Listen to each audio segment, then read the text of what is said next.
베들레헴에서 탄생하신 그리스도라는 제목으로 함께 말씀을 상고하고자 합니다.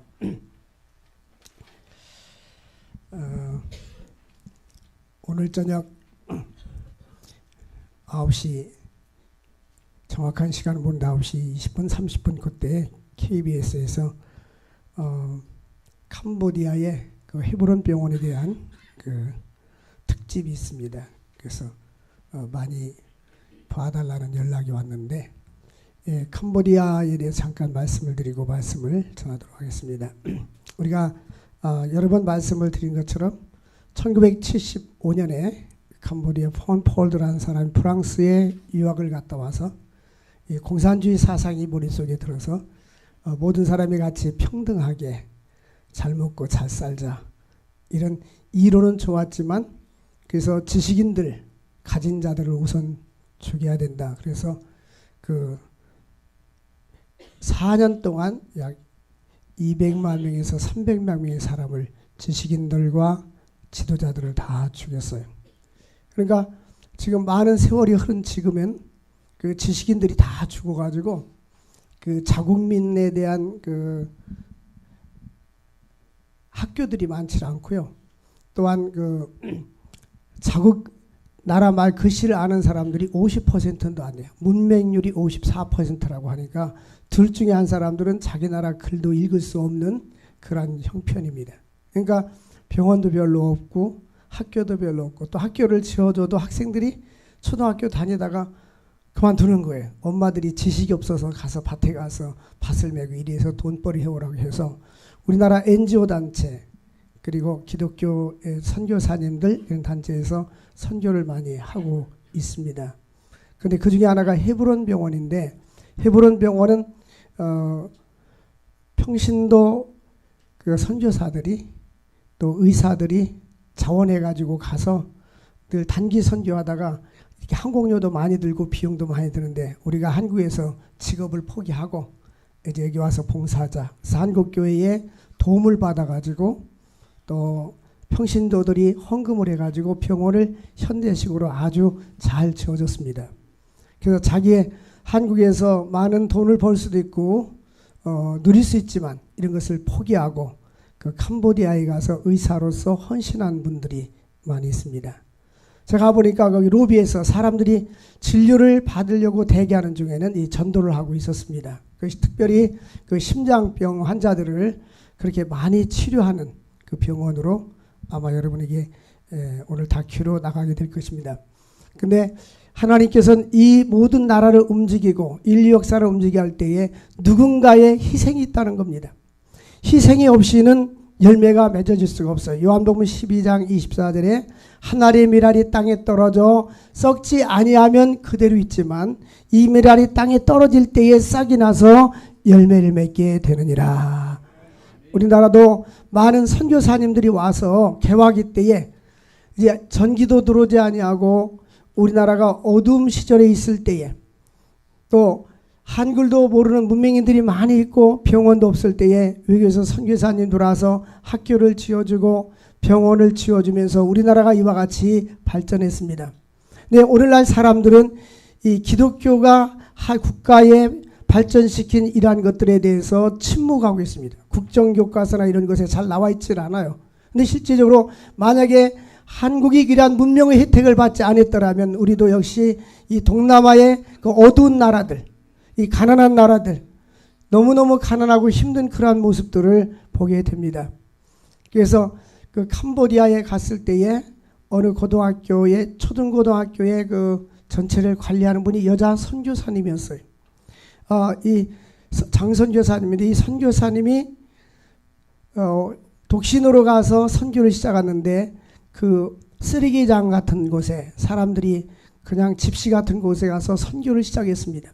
근데 과거에 그 괌에서 칼기가 괌에서 한번 폭발됐던 아시아나인지 칼기인지 폭파됐을 때에 그 비행기 안에 그 목사님이 타고 계셨는데 소천하셨어요. 그래서 보상을 받은 것을 캄보디아에 보내가지고 거기에서 그 선교사님이 땅을 사게 됐습니다. 그래서 부지를 확보해서 어린아이들, 유치원 아이들을 가르쳤는데 이 아이들이 이 선생님을 떠나기 싫다고 해서 초등학교를 다시 세웠습니다. 그래서 초등학교를 세워지고 초등학교가 세워진 후에 아이들이 또 떠나기 싫다고 해서 중학교, 고등학교까지 지금까지 세워져 있는데 그 고등학교까지 세워졌는데 지금 저기 나와 있네요. 정순영 선교사님. 근데 이 아이들을 이 선교비 후원금으로 초중고등학교를 이렇게 운영하고 있습니다. 근데 캄보디아는 대학도 많지도 않지만 대학을 들어가기도 쉽진 않습니다. 근데 여기에 졸업한 고등학생들이 형편이 되는 학생들은 대학을 들어가는 것이고 대학을 못 갈 때는 이 학교에서 일을 시켜가지고 1년 후에 이 선교사님이 대학을 가게 해서 나라의 지도자로 삼는 이러한 선한 일을 많이 하는 것을 볼 수가 있습니다. 예수님께서 이 땅에 오신 것은 미가 선지자가 본문 말씀을 보면 700년 전에 주전 700년 전에 미가 선지자가 활동을 했습니다. 이제 당시에는 우상 숭배와 종교적인 타락, 도덕적인 타락이 만연하고 있었습니다. 그래서 하나님께서 백성들이 범죄할 때에 하나님은 때로는 전쟁을 일으켜서 나라를 징계했습니다. 그래서 북이스라엘은 아수르에 의해서 멸망을 당했고 남유다는 바벨론으로 포로가 돼서 잡혀갑니다. 아직 멸망하기 직전에 미가 선지자는 그러한 예언을 합니다. 나라가 멸망할 것이다. 백성들의 범죄로 인하여 나라가 멸망할 것입니다. 이란 말을 하고 있습니다. 근데 백성들은 깨닫지 못했습니다. 그러나 나라가 멸망한다고 해서 멸망으로 끝이 나는 것이 아니라 하나님은 예수 그리스도를 보내주셔서 세상 나라는 멸망하지만 영원한 하나님 나라는 지속될 것입니다. 그러한 예언이 여기에 나와 있는 것입니다. 이 미가 선지자는 예수님이 탄생하기 전 700년 전에 예수님이 오실 것을 예언했습니다. 예수님께서 베들레헴에서 태어날 것에 대한 예언을 했습니다. 예수님께서 베들레헴에 예수님이 예를 들면 서울시티에 태어날 것이다. 동경에 태어날 것이다. 북경에 태어날 것이다. 그 예언이 성경에 왜 중요하냐. 예수님이 탄생하기 전에 700년 전에 예언했는데 그 예언대로 그대로 성취되었다는 것입니다. 오늘 2절 말씀에 베들레헴 에브라다야 너는 유다 족속 중에 작을지라도 이미 예수님이 태어날 때 이 베들레헴이라는 곳에서 예수님이 태어날 것을 말씀하고 있습니다. 이 베들레헴이라는 말은 떡집이고 에브라다는 풍성한 열매라는 뜻입니다. 근데 여기 말씀을 보면 베들레헴은 작을지라도 이 베들레헴은 마을 중에 아주 작은 마을입니다. 인구가 1000명도 안 되는 작은 마을인데 예수님은 대도시에서 태어나지 아니하고 오히려 초라한 작은 마을에서 태어난 것을 말씀하고 있습니다. 그래서 초라한 작은 마을에 베들레헴 족속 중에 작을지라도 라는 말은 어떤 의미냐면 예수님의 그 겸손과 낮아지심이 거기에 포함되어 있습니다. 예수님께서는 나는 마음이 온유하고 겸손하니 나의 멍에를 메고 내게 배워라. 보통 그 코칭을 할 때는 낮아지라고. 코치가 코치를 받는 고객에게 낮아져라. 그래서 그의 공감을 하고 그 엘리베이터는 지하층으로 내려가는 거 아닙니까? 지하층까지 내려가서 그 사람의 마음을 이해해 주라. 그런데 우리 주님은 하늘의 하나님이신데 하늘 높은 보좌를 비우시고 낮고 천한 인간 세상에 오신 것입니다. 그것도 초라한 작은 마을에 주님께서 태어나신 것입니다. 이것은 예수님께서는 우리들에게 어떤 교훈을 해주십니까? 고린도서 1장에 보니까 하나님의 택하심을 봐라. 하나님이 선택하고 구원받은 사람들은요 부한 자들이 많지 않고 문벌 좋은 자가 많지 않도다. 지혜 있는 자가 많지 않도다. 하나님은 택한 사람들은 가난한 자를 택해서 부한 자를 부끄럽게 하시고 약한 자를 통해서 강한 자를 부끄럽게 하시고 없는 자를 통해서 있는 자를 부끄럽게 하시나니 이는 아무 육체라도 자기를 자랑하지 못하게 하려 함이라. 내가 이런 것이 갖춰졌기 때문에 내가 잘났기 때문에 어떤 세상적인 것을 갖췄기 때문에 하나님 우리를 불러준 것이 아니라 우리는 연약하고 나약하지만 하나님이 우리를 불러주신 것입니다. 그 인도에 그 목사님이 몇 번 다녀갔지 않습니까? 그러면 인도 목사님이 그래요. 목사님 우리 교인들은 한 150명 200명 출석하는데 헌금이 얼마 나오질 않아요. 가난합니다. 왜 가난합니까? 그랬더니 부한 사람들은 부자들은 교회 안 옵니다. 대부분 인도도 부한 사람들은 한국 사람보다 못지않게 더 잘 사는 사람이 꽤 많습니다. 근데 사람들이 가진 자들은 자기도 모르게 물질을 의지하고 세상을 의지하고 하기 때문에 저 주님 앞에 나오질 않아요. 근데 오늘 하나님께서 어떠한 이유에서든지 우리를 불러주신 것을 감사하시고 하나님 자녀 삼아주신 것을 감사하시고 비록 우리가 베들레헴처럼 에브라다처럼 우리가 작을지라도 주님께서 우리를 불러주신 것을 감사할 수 있기를 바랍니다. 그래서 빌립보서 2장 6절에서 8절까지 보면 하나님의 예수님의 낮아지심에 대해서 예수님은 근본 하나님과 본체였습니다. 그분은 영원 전부터 하나님이시고 우주 만물이 창조되기 전부터 하나님으로 계셨습니다. 그런데 하나님과 동등됨을 취할 것으로 여기지 아니하고 오히려 자기를 비워 종의 형체를 가져서 종의 모습으로 낮아지시고 사람들과 같이 되셨고 사람의 모양으로 나타나서 자기를 낮추시고 죽기까지 복종하셨으니 그 십자가에 죽으심이라. 우리는 예수님을 본받아야 돼. 우리는 낮아야 돼. 이 낮아지는데 바닥까지 낮아지면 더 이상 내려갈 데가 없는 거예요. 우리 주님은 높고자 하는 사람은 낮아질 것이요 낮고자 하는 사람은 높아질 것이라고 했는데 우리 주님은 이 땅에 오실 때에 베들레헴의 마구간에서 태어나신 것입니다. 이게 하나님의 섭리였어요. 마침 여관에서 그 마리아가 아이를 이제 출산하려고 했는데 다 자리가 차서 들어갈 수가 없었습니다. 급하니까 어느 집에 갔더니 마구간에 빈 마구간이 있었는데 그에서 예수님을 탄생하게 된 것입니다. 이것은 예수님은 하나님이신 그분이 우리를 구원하기 위해서 이만큼 낮아지셨다 이것입니다. 오늘 우리는 우리 마음속에 있는 교만을 버려야 합니다. 하나님 앞에 낮아질 수 있기를 바랍니다. 우리 하나님께서는 겸손한 자를 택해서 강한 자를 부끄럽게 하시고 겸손한 자에게 은혜를 주신다고 말씀했어요. 우리는 교만을 버려야 합니다. 교만은 패망의 선봉인 것입니다. 너희가 선줄로 생각하느냐 넘어질까 조심하라고 했습니다. 우리는 나도 모르게 사탄이가 내 마음속에 교만을 갖다 줍니다. 조금만 무엇이 있는 것 같으면 가진 척 하려고 하고 가진 지식이 있는 것 같으면 지식이 있는 척 하려고 뭐를 철려고 한국 사람들이 이 동남아 지역의 한국 사람들이 이 테러의 표적이 되는 것이 이렇게 있는 척을 많이 하고 돈 있는 척을 하고 자꾸 돈을 갖다 함부로 쓰고 그러니까 사람들이 테러를 많이 당합니다. 우리는 겸손해야 됩니다. 우주 만물의 창조대 되신 하나님은 모든 것의 주인이시지만은 그분은 낮고 천한 마구간에서 태어나셨습니다. 우리는 예수님의 겸손하심, 예수님의 그 낮아지심, 예수님의 온유하심을 본받을 수 있기를 바랍니다.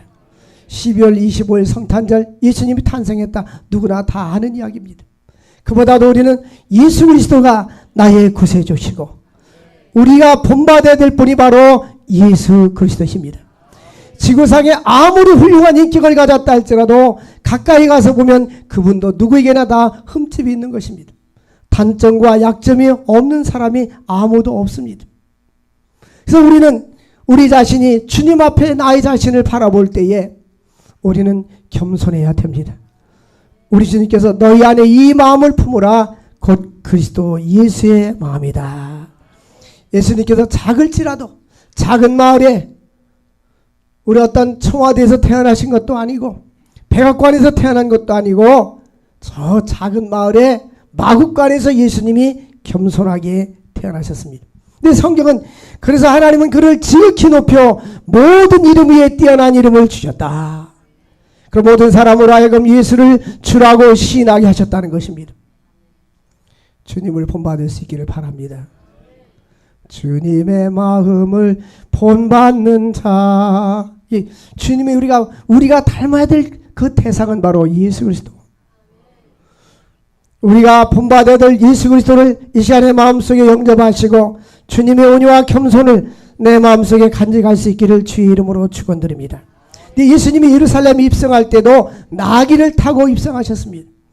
나귀를 탔다는 것은 예수님의 겸손하신 모습, 말을 타고 가지 않냐고 이 말은 정복을 의미하지 않습니까? 겸손하신 모습으로 나귀를 타고 입성하셨습니다. 사람들이 호산나 다윗의 자손이여 다윗의 자손을 환영할 때도 예수님을 왕으로 추대하려고 할 때 나는 세상의 왕으로 이 땅에 온 것이 아니라고 말씀하시고 인자가 이 땅에 온 것은 섬김을 받으러 온 것이 아니라 섬기려 하고 많은 사람들에게 대속물로 주기 위해서 오셨다고 말씀해주고 있는 것입니다. 우리는 이 시간에 예수님의 그 온유하심과 겸손하심을 본받을 수 있기를 바랍니다. 하나님께서 이 베들레헴 작은 마을, 내가 작은 마을에 태어났을지라도 라고 말하는데, 오늘 우리께서 하나님께서 우리를 불러주시고 하나님의 자녀를 삼아주신 것을 감사할 수 있기를 바랍니다. 오늘 우리들의 자랑거리가 있다면 예수가 나의 구세주라는 것, 내 마음속에 예수를 고백했다는 것은 놀라운 은혜요 축복인 줄로 믿습니다. 내 마음속에 예수가 구주로 들어와서 내 마음속에 예수를 믿어진다는 이 사실은 놀라운 사실인 것입니다. 가장 놀랍고 놀라운 사실은 우리가 예수를 믿었다는 것입니다. 어떤 분이 이런 얘기를 했어요. 천국에 와서 나는 놀라운 것을 발견하게 됐다. 한 가지는 지옥에 갔을 거라고 생각한 사람이 천국에 와 있다는 것이 놀라운 것이고, 또 한 가지는 천국에 왔을 거라고 생각했는데 그 사람이 안 보였다. 지옥에 간 것이 또 놀라운 것이고, 또 하나의 놀라운 것은 나라는 사람이 천국에 와 있다는 자체가 놀라운 것이다. 우리가 구원받은 그 자체가 최고의 감사요 은혜인 줄로 믿습니다. 예수님의 탄생은 하나님의 약속의 성취인 것입니다. 주전 700년 전에 하나님이 약속하신 그대로 장소까지도 때와 시기를 잘 맞춰 있었습니다. 예수님이 탄생할 때 그 당시만 해도 이제 헤롯 왕이 명령을 내렸습니다. 명령을 내려서 모든 사람은 고향으로 가서 호적을 하라는 것입니다. 우리나라는 지금은 아무데나 가서 동사무소 가서 호적 신고하면 출생 신고하면 되지 않습니까? 과거에 우리나라도 그 부모들이 그 호적 있는 곳에 가서 호적을 신고했었습니다. 근데 그래서 이들은 마리아와 요셉이 부지런히 짐을 싸가지고 이제 그 조상들의 호적이 있는 곳에 갔는데 그것이 바로 베들레헴입니다. 하나님은 그때 이미 산딸이 되어서 호적을 갔을 때 그 시간에 탄딸이 돼서 예수님을 낳게 된 거예요. 그러니까 성경을 뜻을 이루기 위해서 하나님은 시간과 모든 것을 섭리하고 계획해 주시는 거예요. 오늘날 우리에게 일어난 모든 것은 우연이라는 것은 없어요. 내 생각에는 우연일지 모르지만 하나님 볼 때는 우연이라는 것이 없어요. 누가 그랬잖아요. 우리의 만남은 우연이 아니야. 그런데 하나님이 오늘 우리의 이곳에 있게 한 것은 우연이 아닙니다. 하나님이 어떤 뜻과 섭리 가운데 우리를 불러주시고 하나님의 백성 삼아주시고 선택해 주신 은혜에 감사할 수 있기를 바랍니다. 근데 그리스도는 모든 하나님의 약속에 예가 되느니라. 하나님께서 약속하신 고린도후서 1장 20절 보면 예수님은 항상 예가 된다고 했어요. 이 말은 무슨 말씀이냐면 하나님께서 약속하신 모든 것에 대해서 그로 말미암아 아멘하여 하나님께 영광을 돌리게 되느니라. 아멘은 그렇습니다. 믿습니다. 내가 신뢰합니다. 그 뜻입니다. 하나님의 약속은 예수 안에서 예가 되는 거예요. 그래서 하나님의 약속은 반드시 이루어지는 것입니다. 성경 말씀에 보면 기도에 대한 약속, 구하라 주실 것이요 찾으라 찾을 것이요 문을 두드리라 그러면 열릴 것이니라. 이 기도에 대한 약속도 반드시 응답해 주시는 거예요. 예수를 믿으면 영생을 얻게 되는 것입니다. 아들이 있는 자에게 생명이 있고 아들이 없는 자에게는 생명이 없느니라. 예수 안에서 모든 것이 이해가 되는 거예요. 중요한 것은 내가 하나님 앞에 어떻게 사느냐가 중요한 것입니다. 예수를 내 가슴속에 모신다면, 내 마음속에 모신다면 변화가 일어나야 돼요. 누구든지 그리스도 예수 안에 있으면 새로운 피조물이라. 이전 것은 지나갔을 때 보라 새 것이 되었도다. 고린도서 5장 17절 말씀이에요. 어떤 학생이 저한테 찾아서 신학대학을 가고 싶어서 면접 보는데 고린도후서 5장 17절 말씀을 암송하라고 그러더래요. 애웠냐 보냐니까 못 외웠어요. 여러분들 못 외운 사람은 신학교 들어갈 자격이 아무도 없는 사람이에요. 애를 쓰는 사람은 일단 7분 응선을 넘은 거예요. 예수 안에 있으면 새로운 피조물이란 말은 나에게 변화가 일어나. 첫째는 과거에는 예수를 믿지 않을 때는 사탄이가 어둠의 세력이 나를 지배하고 있다가 예수를 믿은 후에는 성령께서 나를 지배하게 되는 거예요. 예수가 내 안에 들어온 후에는 그 다음에 변화가 일어나야 됩니다. 변화. 무슨 변화입니까? 나의 삶이 변화되고 내가 말하는 것이 변화되고 내가 생각하는 것이 변화되고 나의 행동이 변화가 되어야 됩니다. 주 예수 내 마음에 들어와 계신 후 변하여 새 사람 되고. 변화의 새 사람 됐습니까? 변화되려고 하는 겁니까? 변화의 새 사람 됐습니까? 예정사항입니까? 근데 사람들은 자꾸 이 부부간에도 마찬가지예요.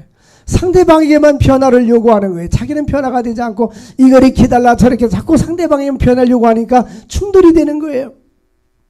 따라서 합시다. 내가 변하면 된다. 내가 변하면 되는 거예요. 내가 변하면 되는 거예요.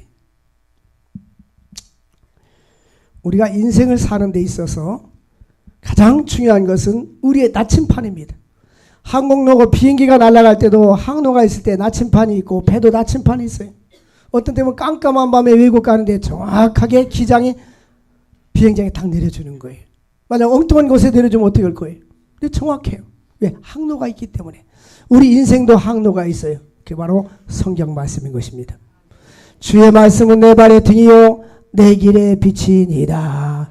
우리 하나님 앞에 물어봐야 돼요. 성경 말씀이 뭐라고 말씀하는지 나의 삶을 말씀의 표대를 삼아 살아야 되는데 특별히 우리의 삶의 모델이 되시는 분이 바로 예수 그리스도입니다. 바울이 내가 그리스도를 본받은 자가 된 것처럼 너희는 나를 본받는 자가 되라고 말씀했어요. 이렇게 얼마나 멋있어요. 내가 예수님을 본받아서 너희들도 나를 본받아야 돼. 여러분 그런 사람이 될 수 있기를 바랍니다. 바울이 고린도전서 13장에 그렇게 말씀해요. 내가 과거에는 말하는 것이 어린아이 같고 생각하는 것이 어린아이 같고 하다가 이제는 내가 장성한 사람이 되어서는 뭐를 버렸노라? 어린아이의 일을 버렸노라. 우리가 성장하고 장성해야 돼요. 성탄절을 맞이해서 우리는 예수님을 닮아가야 됩니다. 어느 좋은 책에 이런 제목이 있어요. 예수님이라면 어떻게 할까? 예수님이라면 어떻게 할까? 가끔 우리 텔레비전 보면 YTN을 틀어놓고 앉아있으면 헛얘기 또 하고 계속 앉아있으면 헛얘기 또 하고 그러더라고요. 보니까 15분마다 지나면 또 하고. 근데 저도 리피트하기 있어요. 우리 그 단체에서 제주도를 갔어요. 근데 그 중에 좀 어떤 목사님이 나이 드신 목사님은 아무도 배우는 게 없어요. 그냥 마이크 잡고 혼자 얘기 다 하고 시끄럽고 그 주변에 사람들이 그분이 있으면 모이기를 싫어하는 거예요. 그래서 가는데 그분한테는 광고하지 않고 이제 갔는데 어떻게 알고 왔어요. 왔는데 한 2-3시간 후에 공항에 도착한다고? 사람들이 달리는 거예요. 회의는 거예요. 이 사람 오면 시끄러워가지고 우리가 뭐 너무너무 시끄러워서 못 견디는데 사람들은 그 사람 오면 막 다시 오겠다고 막 이러는 거예요. 그래서 저하고 어떤 목사님 제가 총무였으니까 그래서 우리가 서가지고 예수님이라면 어떻게 했을까? 예수님이라면 되돌려 보냈을까? 어떻게 했을까? 네, 그 사람하고 우리는 제주도 많이 와봤으니까 우리가 짐을 지자. 그 두 사람이 얘기했어요. 어차피 호텔 방 하나 있으니까 저 사람 방을 하나 해달라고 다른 호텔에다가 우리가 모시고 따로 있겠다고 그렇게 했어요. 그래가지고 공항에 차를 몰고 딱 갔어요. 모시고 왔는데 그분한테 뭐라고 했냐면 당신은 늦게 와가지고 우리가 특별히 좋은 호텔에다 따로 모시겠다고 따로 모셨어요. 그리고 그분들을 같이 안 다니고 따로 이렇게 다녔어요. 그리고 이제 2박 3일인데 바빠서 하루 있다가 전오고 그 다음 날은 어쩔 수 없이 그분들한테 인수인계했는데 안 그래도 그 다음 날 또 한바탕 또 충돌했다고 하더라고요. 여러분 우리는 인생을 살다 보면 누군가는 희생을 해야 되고 섬겨줘야 되고 이해하고 용납해 주면 되는 거예요. 한 번은 그분이 저기 고향교회 방문 가는데 그 버스가 이제 서 있는데 15분 지각을 했어요. 사람들은 출발은 저 뒤에 지금 오는 게 보이는 거예요. 나는 태워 갖고 가자. 태워 가자. 사람들은 나 그 사람 태우면 나 내릴 거다 막 그런 여러 사람이 그러는 거예요. 아, 그 태워 가자. 근데 어쩔 수 없이 출발시켰어요. 근데 그분이 봐서 전화가 온 거예요, 저한테. 그래서 영등포역에 가셔서 열차를 타고 거기까지 오시면 장항인데 우리 열차표를 드리겠습니다. 제가 다 표를 드리겠습니다. 근데 사람들이 다 안 올 것이다 생각에 왔어요. 와가지고 버스 자동차 밖을 빼겠다는 거예요. 근데 우리가 이 공동체 생활하든지 삶을 살다 보면 이런 사람 저런 사람 있어요. 우리는 품어야 되는 거예요. 믿습니까? 너희 안에 이 마음을 품으라 곧 그리스도 예수의 마음이니라. 다윗과 관련해서 예수님을 말씀하고 있는데 마태복음 1장에 예수님은 다윗의 자손 예수로부터의 세계라는 말씀이 나왔어요. 다윗도 베들레헴 출신이고 예수님도 베들레헴에서 태어나셨고, 다윗은 목동이었고 목자였고 예수님은 온 인류의 목자가 되어 주시는 것입니다. 그러므로 시편 24편에 여호와는 나의 목자시니 내게 부족함이 없으리로다. 이 목자는요, 양을 끌고, 양들은 특징이 뭐냐면 이스라엘 성지순례 갔더니 양들은 자기가 간 길로 다시 돌아오지 못한대요. 양들은 그냥 목자만 보고 가는 거예요. 근데 양들이 쭉 수백 마리가 목종이 가면 그냥 앞만 보고 가는 거예요. 근데 따라오지 못하는 새끼 양이 있는데 새끼 양은 목자가 이 멜빵에다가 이렇게 담아가지고 가는 모습을 봤어요. 그 요즘은 보면 이 목자가 양을 인도할 때에 새끼 양이 앞에 있는 게 그게 진짜 그림을 잘 그린 거예요. 맞는 거예요. 거의 의미가 뭐냐면 양들을 인도하기도 하고 따라오지 못하는 새끼 양은 보호해 주시는 거예요. 이거 하나님의 공동체에서는 나만 신앙생활 잘하면 되는 것이 아니에요. 우리는 다른 사람을 인도해주고 약한 자를 보호해주고 끌어주고 섬겨줘야 되는 것입니다. 우리 주님은 그렇게 하기 위해서 이 땅에 오신 것입니다. 예수님께서는 이 다윗의 언약이 사무엘하 7장 12절부터 16절까지 내용입니다. 이걸 다윗의 언약이라고 말씀하는데 하나님께서는 이 다윗에게 이러한 언약을 맺었습니다. 네 수완이 차서 네 조상들과 함께 누울 때 내가 네 몸에서 날 네 씨를 네 뒤에 세워 그의 나라를 견고하게 하리라. 이 말은 다윗의 후손을 통해서 예수 그리스도가 이 땅에 오실 것을 말씀하신 것입니다. 그는 내 이름을 위하여 집을 건축할 것이요. 이것은 솔로몬이고 나는 그의 나라의 왕위를 영원히 견고하게 하리라. 그래서 다윗의 후손들이 계속해서 이스라엘의 왕이 된 것입니다. 근데 하나님께서는 나는 그에게 아버지가 되고 그는 내게 아들이 되리라. 저는 이 말씀이 얼마나 좋은지 따라서 합시다. 나는 그에게 아버지가 되고 그는 내게 아들이 되리라. 보통 이 아버지라는 것은 어떤 권위도 있지만 보호를 하잖아요. 자녀에 대한 보호 개념 있잖아요. 우리가 하나님이 나의 아버지가 되면 나의 모든 삶을 하나님께서 책임져 주십니다. 저는 항상 그런 얘기를 가끔 합니다. 우리 아버지가 든든히 계셔서, 우리 하늘 아버지가 든든히 계셔서, 우리 하늘 아버지가 계시니까 우리가 하나님 아버지의 자녀가 됐다는 것은 영접하는 자 곧 그 이름을 믿는 자에게는 하나님의 자녀가 되는 권세를 주셨느니라. 우리가 보통 어떤 사람은 기도할 때 하나님 감사합니다. 꼭 아버지를 넣으세요. 하나님 아버지 감사합니다. 할렐루야. 그가 만일 죄를 범하면 내가 사람이며 인생의 채찍으로 징계한다. 그러니까 하나님의 구원받은 백성들은요, 범죄하잖아요. 하나님이 반드시 징계합니다. 네가 내 앞에서 물러나게 한 사울에게서 은총을 빼앗은 것처럼 그게 빼앗지는 아니하리라. 이 말씀은 뭐냐면 하나님의 백성이 된 사람과 예수 믿는 사람과 믿지 않는 사람의 차이는 사울은 하나님의 백성이 아니에요. 버림받은 자예요. 그래서 죄를 지니까 버려버리고 왕후였는데 왕권을 빼앗아 버렸어요. 하나님 은총을 걷어가 버렸단 말이에요. 근데 예수를 믿고 구원받은 다윗의 언약을 받은 사람들은 징계를 내서 다시 돌아오게 하지만 그 은총을 빼앗지 않는다는 말씀입니다. 하나님께서 우리와 맺은 언약은 변치 않으심을 믿으시기를 바랍니다. 내 주와 맺은 언약은 영원히 변치 않으신 하나님. 네 집과 내 나라가 내 앞에서 영원히 보존되고 내 왕위가 영원히 견고하리라. 하나님께서는 다윗이 어떤 죄를 져도 은총은 뺏지 않겠다. 그러나 징계하겠다. 그래서 다윗이 교만해가지고 인구조사했잖아. 인구조사해가지고 너는 선택하라. 3일 동안 온욕으로 인해서 연병으로 인해서 죽을래? 7년 동안 대적에 의해서 쫓겨다닐래? 이런 선택을 옵션을 준 거예요. 그래서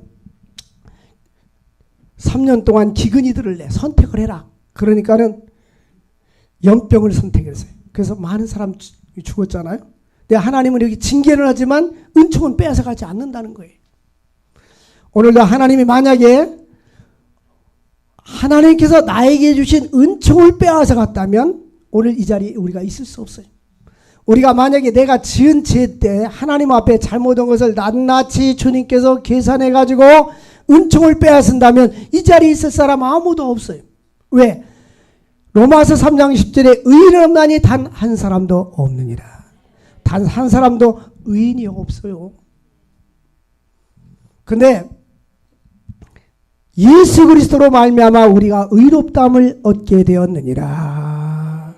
하나님은 이 다윗과 맺은 언약은 너는 잘못해도 은총을 뺏지 않고 징계하지만 너에게는 은총을 빼앗지 아니라. 오늘 이 자리에 하나님께서 은총을 빼앗지 않아서 이곳에 있게 된 것을 감사하시기를 바랍니다. 우리 주님께서 장차 오실 예수 그리스도에 대해서 말씀하시면서 서서 목축할 것이요 라는 말씀이 있습니다. 우리 주님께서 이 서서 목축한다는 말씀은 4절에 보니까 서서 목축한다.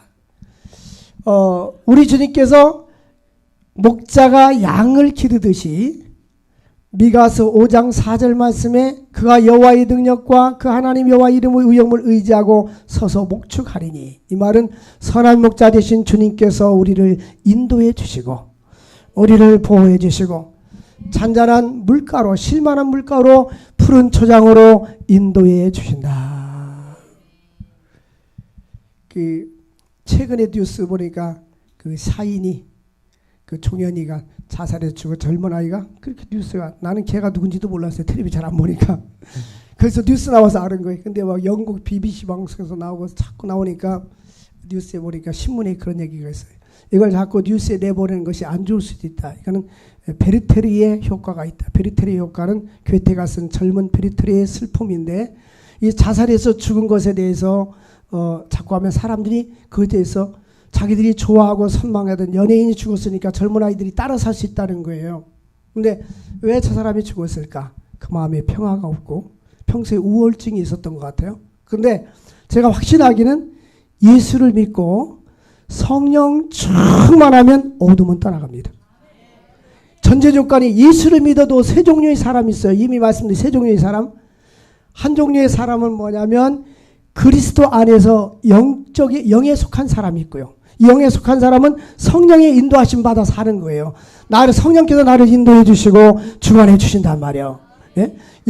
근데 또 하나는 육신에 속한 그리스도인이 있어요. 이 말은 예수를 믿긴 있는데 아직 세상 것에 대해서 끊지 못하고 세상 것을 따르고 세상 것을 좋아하기 때문에 양다리를 거쳐 있는 사람이에요. 또 하나는 예수를 믿지만 어린아이가 있어요. 어린아이.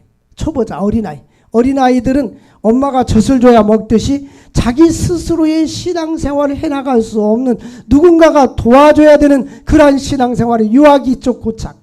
오랫동안 사람이 나이가 먹어도 어린이의 그 삶을 버리지 못하는 것은 유아기적 고착이라고 합니다.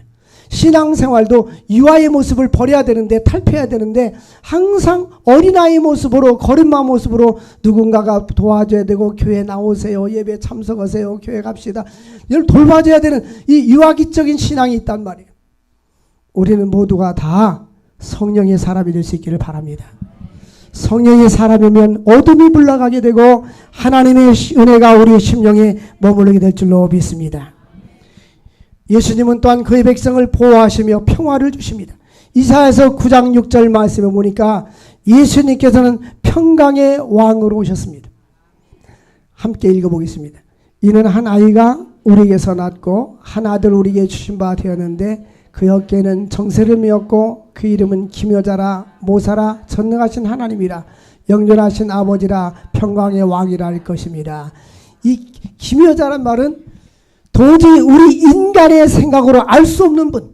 어떻게 동정녀에게서 이 사람이 태어날 수 있느냐고요. 옛날에 어떤 분이, 그 아내는 교회를 나오는데 남편은 제가 신방을 하면 안방에 있다 옆방으로 가요. 교회 나오세요 할아버지. 교회 가면은 왜 그렇게 거짓말하냐고. 무슨 거짓말. 어떻게 처녀가 사람을 낳냐고. 나는 이해할 수 없다고. 진짜예요. 예수님은 특별하신 분이에요. 근데 그분이 돌아가시 전에 예수 믿었어요. 할렐루야.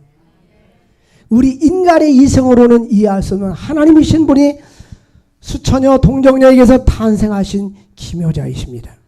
전능하신 하나님, 영존하신 아버지십니다. 그분은 평강의 왕. 예수 그리스도가 머무르는 곳에 참된 평화가 있을 줄로 믿습니다. 예수 그리스도가 있는 곳에 참된 마음의 안식이 있을 줄로 믿습니다. 그러므로 우리는 예수 그리스도를 통해서 여러분의 삶 속에 참된 평화가 있기를 원하고, 가정에도 참된 평화가 있기를 원하고, 이 나라의 민족에도 참된 평화가 있기를 주의 이름으로 축원을 드립니다. 우리 함께 찬양하고 기도합시다. 하나님은 우리의 피난처가 되시며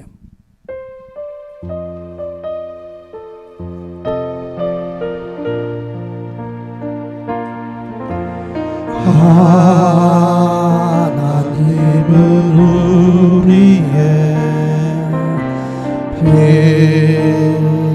피난처가 되시며 환난 중에 우리의 힘과 도움이시라. 하나님은 우리의 피난처가 되시며 환난 중에 우리의 힘과 도움이시라. 너희는 가만히 있어 주가 하나님 대날지어다. 열방과 세계 가운데 주가 높임을 받으리라는 사랑합니다 내 아버지. 찬양합니다 내 온맘 다하여 선포합니다 예수 그리스도. 주님 오심을 기다리며 사랑합니다. 사랑합니다 내 아버지. 찬양합니다 내 온맘 다하여 선포합니다 예수 그리스도. 주님 오심을 기다리며. 우리 함께 기도합시다. 예수님처럼 낮아지고 겸손하고 온유한 우리들의 모습이 되게 해달라고 우리를 구원해 주시는 은혜에 감사하면서 주여 부르짖고 기도합시다. 주여 주여 주여. 거룩하신 하나님 아버지 감사합니다. 영광받아 주옵소서. 주의 은혜로 충만하게 하여 주시고 능력으로 권능으로 충만하게 하여 주옵소서. 믿음의 부유한 자가 되게 하시고 하나님께 영광 돌리게 하시고 하나님의 여러한 뜻을 이룰 수 있도록 우리 중 역사하여 주시옵소서. 성령으로 충만하게 하여 주시고 능력으로 권능으로 충만하게 하옵소서. 하나님께 영광 돌리게 하시고 하나님의 거룩한 뜻을 이룰 수 있도록 은혜와 축복 나누어 주시옵소서. 성령님이 함께하여 주옵소서. 능력으로 권능으로 함께하여 주셔서 아버지께 영광 돌리게 하시고 하나님의 거룩한 뜻을 이룰 수 있도록 우리 중 역사하여 주시옵소서. 성령님이 함께하여 주옵소서. 능력으로 권능으로 함께하시고 하나님께 영광 돌리는 삶을 살아갈 수 있도록 우리 중 역사하여 주시옵소서. 아버지 하나님 저희들에게 은혜를 주시고 온유하고 겸손하신 주님의 모습을 본받아 살게 하여 주옵소서. 그리스도 안에 새로운 피조물이 되게 하여 주시고 하나님의 미랄이 되어서 영영 있게 하여 주시옵소서. 예수님의 이름으로 기도합나이다. 아멘.